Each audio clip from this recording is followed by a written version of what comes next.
Assalamualaikum warahmatullahi wabarakatuh.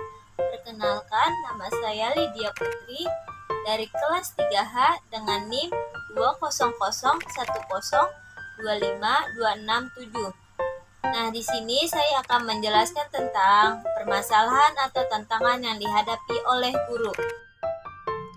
Dalam mengajar, mungkin guru memiliki tantangan atau permasalahan tersendiri yang terkadang sulit dihadapi. Setiap tantangan tersebut bisa disebabkan karena faktor internal atau dalam diri guru itu sendiri dan faktor eksternal, yaitu bisa dari siswa atau lingkungan sekolah. Meski begitu, guru harus bisa mengatasi permasalahan tersebut agar pembelajaran tetap berjalan efektif. Nah, apa aja sih tantangannya itu? Yang pertama, kurangnya persiapan dalam mengajar.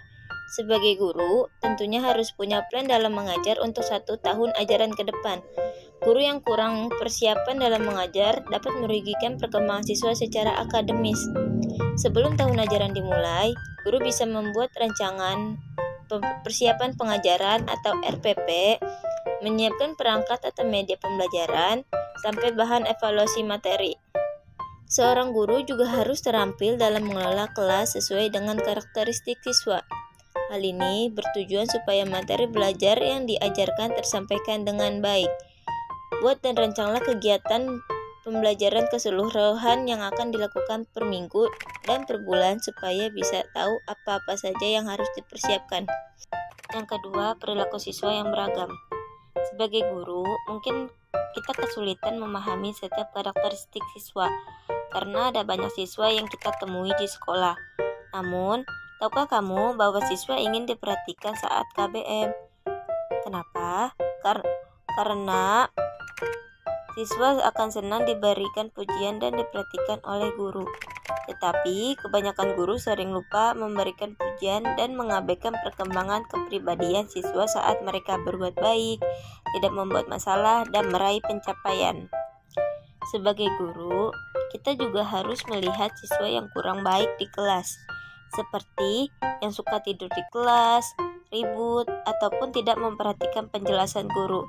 Bantu supaya mereka bisa menjalankan pembelajaran dengan lebih baik dan lebih konsentrasi di kelas.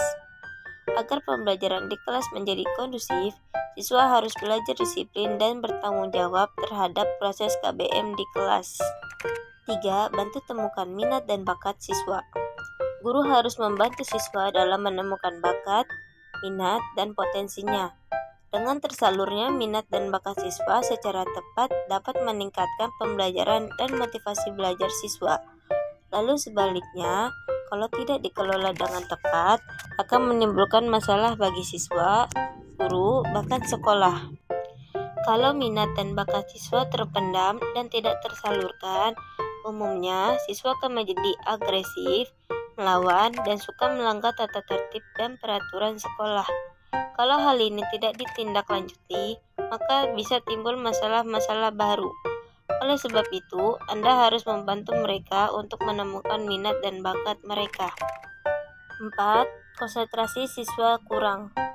Faktor yang menyebabkan siswa kurang berkonsentrasi ada banyak, seperti faktor lingkungan, psikologis, dan faktor internal dalam diri siswa. Faktor lingkungan maksudnya adalah yang ada di sekeliling siswa. Misalnya, saat diberi tugas, siswa terganggu dan lebih tertarik dengan suara ramai di luar dan jadinya mengganggu konsentrasi. Faktor psikologis ini adalah ketika siswa mengalami tekanan, jadi saat mereka mengerjakan tugas atau belajar, fokusnya terganggu. Misalnya, karena kurangnya kemampuan bersosialisasi siswa dengan yang lain. Gangguan faktor internal dapat terjadi karena adanya gangguan perkembangan otak dan hormon yang lebih banyak sehingga anak kurang bisa berkonsentrasi. Hal ini tentu menjadi tantangan tersendiri bagi Anda untuk membuat siswa lebih fokus atau konsentrasi mendengarkan materi belajar. Cobalah membuat pembelajaran lebih menarik agar fokus mereka teralihkan untuk tetap belajar. Yang kelima, pengajaran yang kreatif. Kalau guru hanya menjelaskan dan siswa mendengarkan saja, pelajaran akan terasa kurang menarik. Siswa akan menjadi jenuh dan kurang memperhatikan pelajaran. Guru bisa membuat pelajaran lebih inovatif seperti dengan memanfaatkan teknologi. Pakai media pembelajaran yang menarik seperti dengan video tutorial, menonton film sains, atau memberi tugas secara online. Guru bisa melatih diri dengan mengikuti seminar-seminar atau workshop, serta bertukar pikiran dan pengalaman dengan sesama guru supaya dapat lebih banyak ilmu. 6. Kurang interaksi dalam pelajaran. Guru yang galak, cenderung kaku, dan kurang bersahabat dengan siswa akan membuat hubungannya terasa berjarak. Akan terjadi kebingungan dengan siswa sehingga siswa menjadi pasif, malu, dan takut untuk bertanya kepada guru. Solusinya adalah guru harus bersikap hangat dan lebih sering berinteraksi dengan siswa.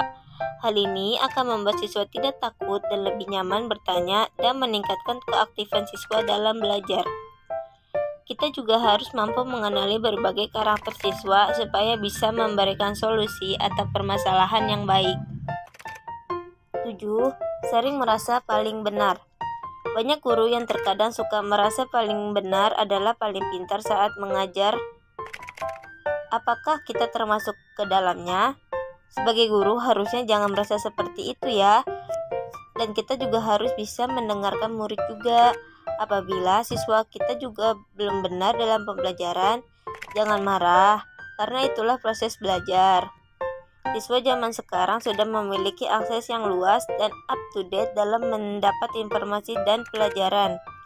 Sebagai guru juga harus ikut mengupgrade diri terus-menerus supaya tidak ketinggalan zaman dan tetap melek teknologi. Kalau guru tidak tahu jawaban dari pertanyaan siswa, maka akui saja dan berjanji untuk mencari tahu lagi. Dengan ini, guru sedang menunjukkan dirinya yang rendah hati dan mau belajar. Terima kasih telah menonton video ini. Jangan lupa like, komen, dan subscribe ya. Thank you. Wassalamualaikum warahmatullahi wabarakatuh.